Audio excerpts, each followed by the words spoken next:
नमस्कार दोस्तों, आपका एक बार फिर से स्वागत है पीएचडी स्टडी के ऑनलाइन प्लेटफॉर्म पर। जैसा कि आप सभी को पता है, हमारे कोशिका के अंदर कोशिकांग के बारे में चर्चा चल रही है और हमने बहुत सारे कोशिकांग पढ़ लिए और हम आगे चर्चा करेंगे अब गोल्जी काय की, जिससे हम क्या बोलते हैं, गोल्जी बॉडी। तो किसके बारे में चर्चा कर रहे हैं हम चर्चा कर रहे हैं कोशिकांग के बारे में और अगली चर्चा है हमारी गोल्जी काय के बारे में। गोल्जी काय को हम बोलेंगे गोल्जी बॉडी बोलते हैं। इसकी खोज के बारे में बात करें हम तो गोल्जी काय खोज किसने की है? कैमिलो गोल्जी ने इसकी खोज की है। आगे इसकी संरचना देखें हम, देखो इसकी संरचना कैसी होती है। इसकी संरचना चलो देखो, ये संरचना है इसकी। इसमें आपको ये फॉर्म दिख रही है, देखो बीच में तो सेंटर में केंद्रक दिखा है। पास में देखो, यही हमने इसको उठा के बाहर रखा, इसको बड़े फॉर्म के रूप में। तो इसके अंदर जो भाग है, छोटा वाला जो लाइनों के रूप में जो भाग दिखा रखा है, उसको हम बोलते हैं सिस्टर्नी, जिसको हम क्या बोलते हैं, सिस्टर्नी। और जो इसके जो भाग दिखाई दे रहे हैं, और एक भाग है इसमें पुटिकाएं। क्या भाग है इसमें? एक पुटिकाएं, जिसको हम बोलते हैं सिस्ट। क्या बोलते हैं हम इसको? सिस्ट बोला जाता है। तो इसकी संरचना, किसकी संरचना देख रहे हैं हम? गोल्जी काय की संरचना देख रहे हैं। इसके अंदर देखो मिडिल में तो क्या पाया जाता है? केंद्रक पाया जा रहा है। और ऊपर ये जो संरचना है, इसको हम इसमें बोलते हैं सिस्टर्नी। और इसमें लास्ट में जो संरचना दिखाई दे रही है, उसको बोलते हैं हम पुटिकाएं, जिसे हम सिस्ट बोलते हैं। इसको हम क्या बोलते हैं? सिस्ट। आगे देखो, लाइसोसोम का निर्माण करता है गोल्जी काय। किसका निर्माण करता है? लाइसोसोम का निर्माण करता है। गोल्जी काय किसका निर्माण करता है? लाइसोसोम में। हम आगे लाइसोसोम पढ़ेंगे तो उसमें भी चर्चा करेंगे गोल्जी काय की। तो लाइसोसोम का निर्माण तो कौन करेगा? गोल्जी काय करेगा। और ये अणुओं की पैकेजिंग करना, इसका कार्य क्या है? अणुओं की पैकेजिंग करना। पैकेजिंग किसके रूप में करता है? सिस्ट के रूप में। किसके रूप में करता है अणु को पैकेजिंग? सिस्ट के रूप में करता है। सिस्ट को हम क्या बोलते हैं? सिस्ट को हम बोलते हैं पुटिका। सिस्ट को हम बोलते हैं पुटिका। तो इसका कार्य क्या है गोल्जी काय का? अणुओं की पैकेजिंग करना। किसके रूप में करता है? सिस्ट के रूप में। सिस्ट को हम बोलते हैं पुटिकाएं। क्या बोलते हैं? पुटिकाएं। अंडे का पीतक जो अंडा होता है, ये हमारा अंडा है। इसके जो अंदर जो येलो कलर का जो दिखाई देता है हमें, ये यॉक होता है। इसे हम क्या बोलते हैं? यॉक।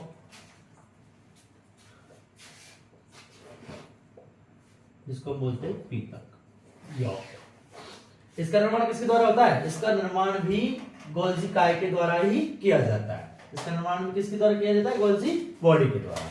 आगे बात करें हम, पुटिकाओं में एंजाइम पाए जाते हैं। और जो ये हमारी जो सिस्ट है, इसको इसमें क्या पाए जाएंगे? एंजाइम पाए जाते हैं। क्या पाए जाते हैं? पुटिकाओं में एंजाइम पाए जाते हैं। अब हम इसको यातायात, कोशिका का यातायात प्रबंधक भी कहते हैं। ट्रैफिक कंट्रोलर बोलते हैं इसको। क्या बोला जाता है? ट्रैफिक कंट्रोलर भी बोला जाता है। आगे देखो, शुक्राणु के शीर्ष में एक्रोसोम का निर्माण गोल्जी काय के द्वारा होता है। शुक्राणु के एक्रोसोम में, हमने शुक्राणु पढ़ा है। देखो ये हमारा शुक्राणु है।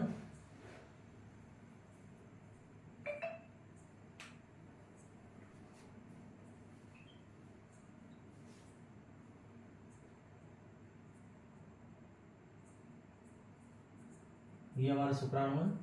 इसमें जो एक्रोसोम है,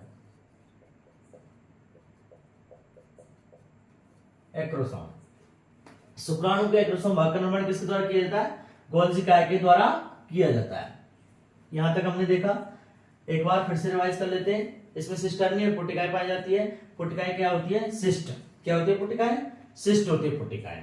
इसको क्या बोला जाता है? ट्रैफिक कंट्रोलर बोला जाता है, यातायात प्रबंधक बोला जाता है। और इन सिस्ट में, इन पुटिकाओं में क्या पाए जाते हैं? एंजाइम्स पाए जाते हैं। लाइसोसोम का निर्माण भी कौन करता है? लाइसोसोम का निर्माण गोल्जी काय करता है। अणुओं की पैकेजिंग के रूप में कौन करता है? अणुओं की पैकेजिंग करता है हमारे गोल्जी काय। अंडे का जो पीतक होता है, उसका निर्माण भी गोल्जी बॉडी के द्वारा किया जाता है। किसके द्वारा किया जाता है? इस पीतक का निर्माण भी गोल्जी बॉडी के द्वारा किया जाता है। शुक्राणु का जो शीर्ष भाग है, शुक्राणु का जो शीर्ष भाग, उसमें जो एक्रोसोम पाया जाता है, शुक्राणु के शीर्ष भाग में जो एक्रोसोम पाया जाता है, उसका निर्माण किसके द्वारा किया जाता है? इसका निर्माण भी गोल्जी काय के द्वारा किया जाता है। इसका एक बार आप स्क्रीनशॉट लीजिए।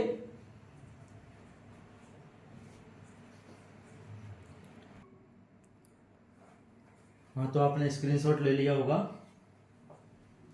तो चलो आगे चलते हैं हम, और अगला कोशिकांग है हमारा लाइसोसोम। अगला कोशिकांग कौन सा है? लाइसोसोम।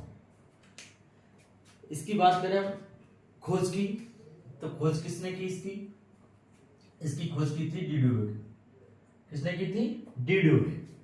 डी ड्यूबे मतलब ले ड्यूबे, डी ड्यूबे मतलब ले ड्यूबे। तो ले ड्यूबे का मतलब क्या है सर?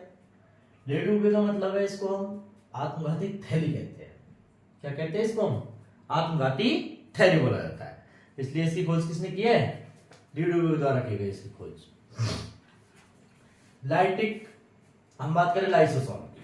किसकी बात करें? लाइसोसोम की बात करें तो लाइसोसोम से बना है। लाइटिक में से, लाइसोसोम से हमने लाइटिक लिया, और लाइटिक का मीन्स होता है अपघटन करना। क्या होता है? अपघटन करना। लाइसोसोम, लाइटिक का मीन्स होता है अपघटन। अपघटन मतलब होता है टुकड़ों में बांटना, छोटे छोटे खंडों में विभक्त करना। तो आगे देखो, इसमें हाइड्रोलाइटिक एंजाइम पाए जाते हैं। कौन से एंजाइम पाए जाते हैं? हाइड्रोलाइटिक एंजाइम पाए जाते हैं। तो लाइटिक का मीन्स हो गया अपघटन। कौन से एंजाइम पाए जा रहे हैं? हाइड्रोलाइटिक एंजाइम, जिनको हम बोलते हैं जल अपघटनकारी एंजाइम। क्या बोलते हैं इनको हम? जल अपघटनकारी एंजाइम। जल अपघटनकारी एंजाइम।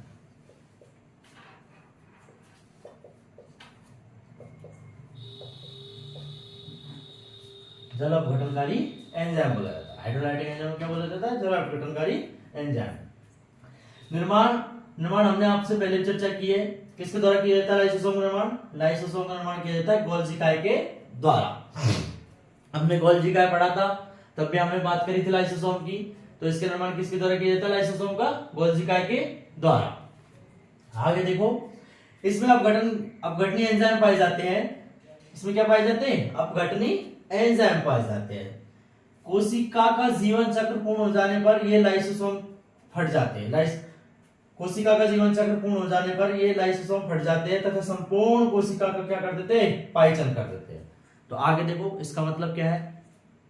इसमें जो जल अपघटनकारी एंजाइम पाए जा रहे हैं, क्या पाए जा रहे हैं? जल अपघटनकारी एंजाइम पाए जा रहे हैं।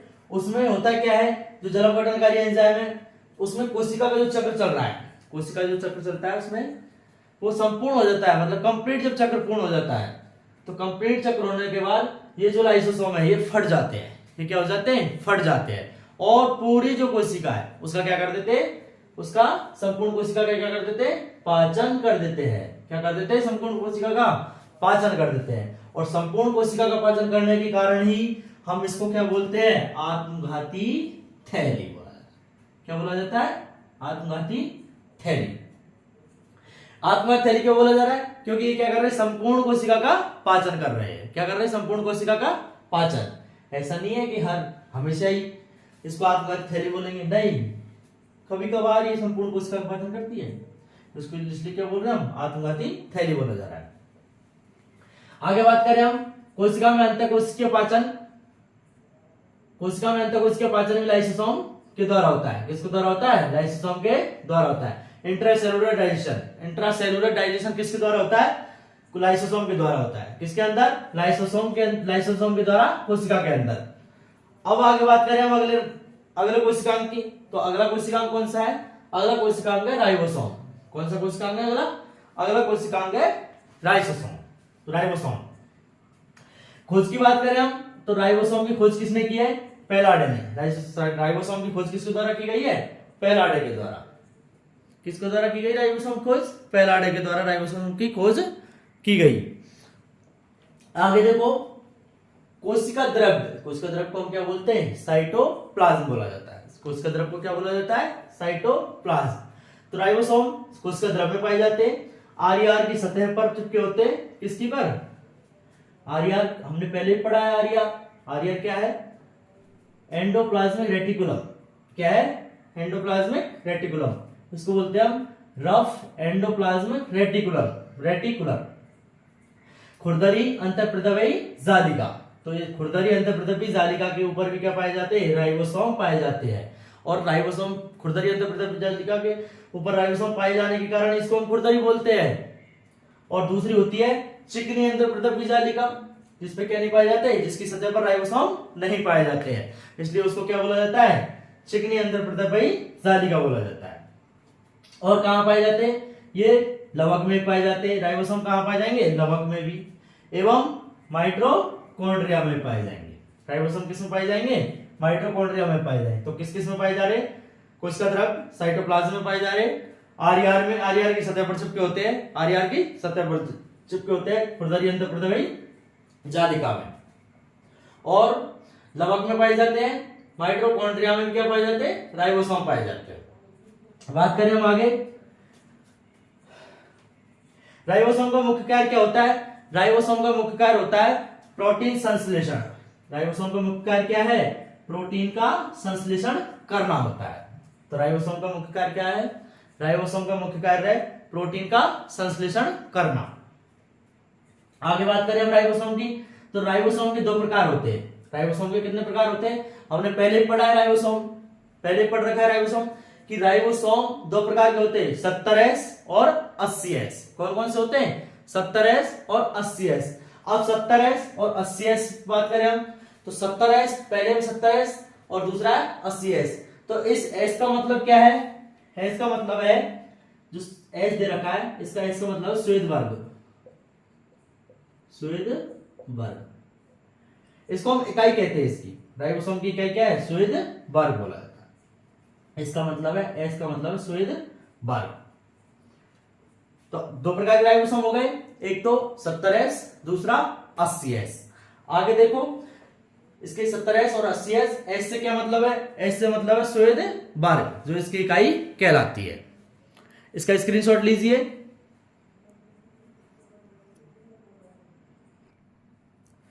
हाँ तो विद्यार्थियों, आपने स्क्रीनशॉट ले लिया होगा और हम अब आगे देखते चलो। राइबोसोम में हमने अभी देखा, राइबोसोम में राइबोसोम के दो प्रकार हैं, कौन कौन से, 70S और 80S। S को हमने क्या बोला, S को हमने S एक यूनिट है,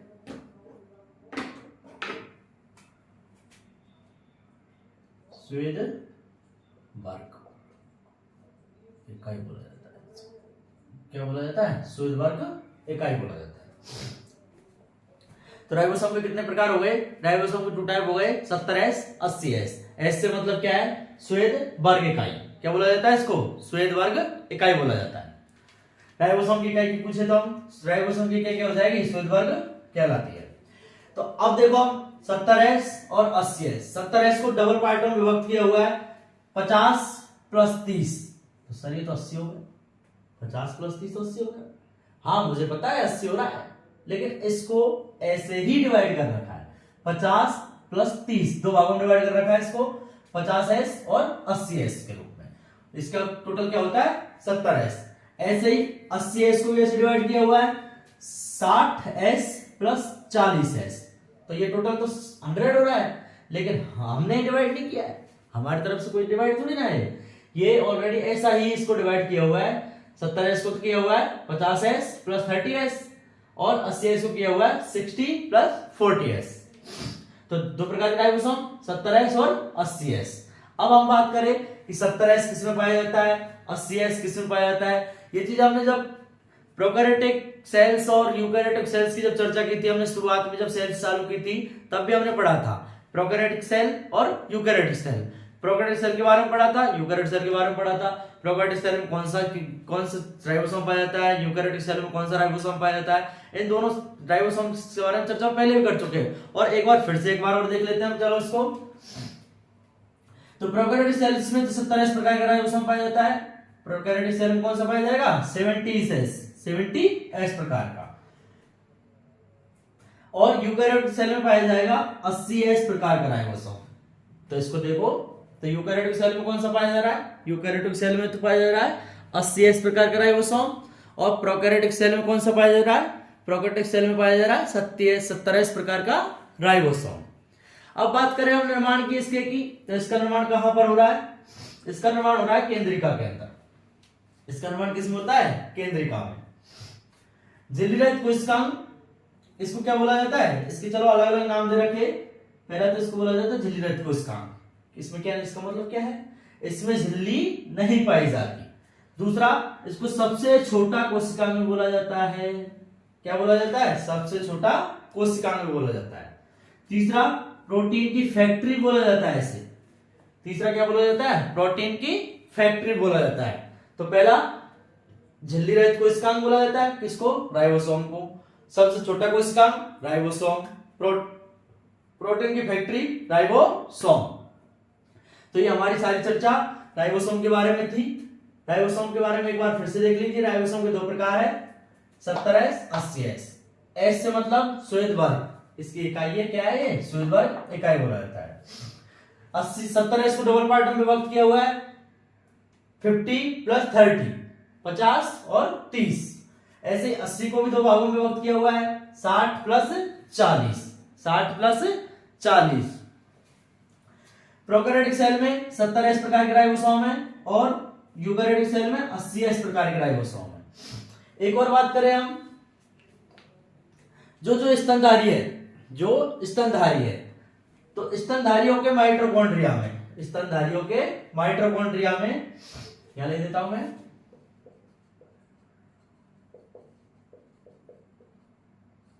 स्तनधारियों के माइटोकॉन्ड्रिया में 55S प्रकार का राइबोसोम पाया जाता है।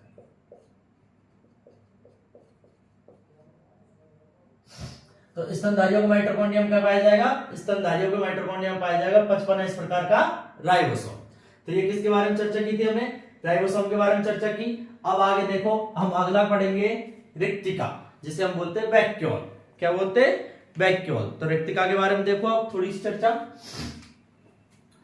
पादप कोशिका, रिक्तिका में क्या? पादप कोशिका में क्या कितना पाया जाता है? ज्यादा। पादप कोशिका में कैसा पाया जाएगा? रिक्तिका पादप कोशिका में पाई जाएगी ज्यादा। और बात करें हम जंतु कोशिका की, तो जंतु में क्या पाई जाएगी? बहुत कम मात्रा में या फिर कम मात्रा में पाई जाएगी। इसकी बात करें हम स्टोर की, तो स्टोरेज कहां होता है? स्टोरेज किसके रूप में होता है? फूड वैक्यूल के रूप में। किसके रूप में? भोजन। किसके रूप में? फूड वैक्यूल के रूप में। तो इसकी झिल्ली जो इसके चारों ओर जो झिल्ली पाई जाती है उसे हम टोनोप्लास्ट कहते हैं। उसे हम क्या कहते हैं? टोनोप्लास्ट बोला जाता है। अमीबा में जो रिक्तिका पाई जाती है, अमीबा में जो रिक्तिका होती है वो कॉन्ट्रोटाइल वैक्यूल के रूप में होती है। किसके रूप में होती है? कॉन्ट्रोटाइल वैक्यूल के रूप में, जिसे हम बोलते हैं संकुचनशील रिक्तिका। कॉन्ट्रोटाइल अमीबा में जो रिक्तिका होती है वो कैसी होती है? कॉन्ट्रोटाइल वैक्यूल के रूप में। कॉन्ट्रोटाइल वैक्यूल के रूप में होती है, जिसे हम बोलते हैं संकुचनशील रिक्तिका। संकुचनशील से मतलब संकुचित, संकुचनशील से मतलब संकुचित होने वाली। तो इसमें किस प्रकार की अमीबा किस प्रकार की पाई जाती है? संकुचनशील रिक्तिका, कॉन्ट्रोटाइल प्रकार की। अमीबा क्या पाए जाते हैं? अमीबा कूटपाद पाए जाते हैं। अमीबा क्या पाए जाते हैं? कूटपाद पाए जाते हैं। अब आगे देखो, ये कोशिका द्रव्य में पाई जाने वाली संरचना जो रिक्तिक स्थान के रूप में कोशिका द्रव्य से अलग रहती है। ये ऐसी संरचना है जो कोशिका द्रव्य से अलग रहती है। रिक्तिका के चारों ओर टोनोप्लास्ट पाया जाता है, जो उसकी हमने अभी चर्चा की है। इसको थोड़ा सा देखो, रिक्तिका के चारों ओर टोनोप्लास्ट पाया जाता है। क्या पाया जाता है? रिक्तिका के चारों ओर टोनोप्लास्ट पाया जाता है। अब हम इसकी संरचना की बात करें थोड़ी सी, चलो देखो इसकी संरचना के बारे में देखते हैं हम। ये हमारी रिक्तिका हो गई, ये हमारी क्या हो गई? रिक्तिका। ये हमारी रिक्तिका हो गई, ये हमारी क्या है? रिक्तिका। इसके अंदर ये तो हो गया सेंटर, ये हो गया कोशिका द्रव्य, कोशिका द्रव्य। और ये जो पाई जा रही है ये है रिक्तिका। ये क्या है? रिक्तिका। तो इसकी संरचना की बात करें हम, तो इसमें जो पाया जा रहा है तरल पदार्थ के रूप में जो भरा हुआ है वो है कोशिका द्रव्य, और जो बड़ी हुई है ये है रिक्तिका, और जो बीच में पाया जाता है वो है सेंटर, केंद्रक। आगे बात करें हम, रिक्तिका के चारों ओर टोनोप्लास्ट पाया जाता है। पादप कोशिका में एक बड़े आकार की केंद्रीय रिक्तिका होती है। पादप कोशिका में कैसी होती है? बड़े आकार की एक रिक्तिका पाई जाती है। किसमें? प्लांट सेल में बात कर रहे हैं हम। प्लांट सेल में बड़े आकार की रिक्तिका पाई जाती है। प्लांट सेल में जैसे देखो ये प्लांट सेल है, इसमें बड़े आकार की रिक्तिका है, ये रिक्तिका मान लिया हमने। पादप सेल में बड़े आकार की रिक्तिका केंद्रीय रिक्तिका पाई जाती है, जिसके कारण केंद्रक केंद्र से थोड़ा परिधि की ओर चला जाता है। जिससे केंद्र कहां चला जाता है? परिधि की ओर चला जाता है, इस प्रकार से। तो इसमें बड़े प्रकार की एक रिक्तिका हो गई, जिससे केंद्र कहां आ गया? परिधि की ओर आ गया।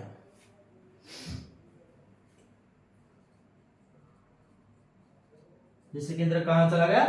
परिधि की ओर, और ये क्या हो जाएगी? ये हो जाएगी हमारी केंद्रीय रिक्तिका। ये हमारी क्या हो जाएगी? रिक्तिका। तो प्लांट सेल में रिक्तिका, प्लांट सेल में केंद्रक परिधि की ओर क्यों होता है? इसी रिक्तिका के कारण परिधि की ओर होता है। इसी रिक्तिका के कारण क्या होता है? परिधि की ओर। देखो आपको दिख रहा है ये पास में दूर चला गया है, रिक्तिका बड़ी है, इसके कारण क्या चला गया? परिधि की ओर, साइड में हो गया एक तरीका से।